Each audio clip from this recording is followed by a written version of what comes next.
Welcome back. It looks like amateur investors hit a bit of a roadblock with GameStop after hitting more than $300 yesterday. Stock in the Grapevine-based business plunged to around $100 this morning. And times are tough for so many industries right now, but some experts say minority-owned small businesses are disproportionately impacted by this pandemic and they need targeted relief. Joining me to talk more about this is the CEO of Texas Brand Bank, Bill Lowe. Good morning to you, Bill.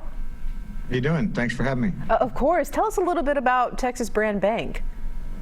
Sure. Well, we're a small Dallas-owned bank, and we have recently opened a couple of offices in severely underbanked areas, such as the Cedars and Deep Ellum, which we think helps us provide services that are needed in the community. Right. And, you know, you're right.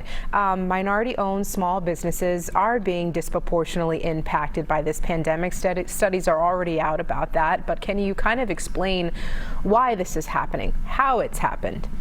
Sure. Well, first of all, I think that all small businesses have been hit really hard by the pandemic. And everything I see and read agrees with what you said, that it has hit the hardest at minority communities.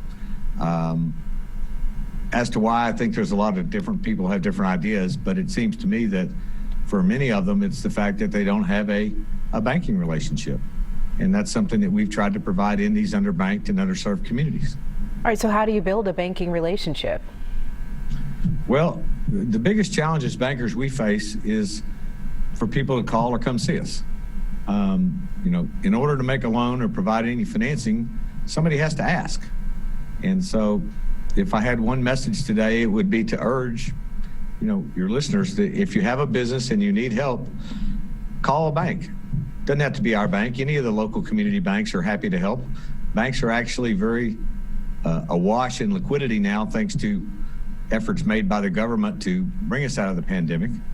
And the number one thing on most bankers' mind now is making more loans.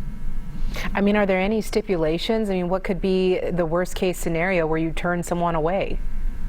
Well, I mean, certainly I'm not going to sit here and tell you that we're going to make every loan that comes in the door, that anybody will. But I can promise this, that if you don't come ask, you're not going to get a loan. And if you want a loan, go see your local bank. If you don't work out at the first one, try another one or another one. And again, doesn't mean we can all make the ones you want, but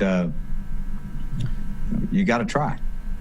Now, how are you as a small bank, I guess, working with small businesses in terms of what we were able to get or what was dished out in the economic relief package? Sure. Well, we've been making standard conventional type loans all along, but last year and this year we've been very heavily involved in the Paycheck Protection Program that Congress passed. We've put out so far to date about $85 million worth of loans, which for a small bank like us is a pretty good sum. Right. Bill, thank you so much for joining us this midday. Thank you for having me. Of course.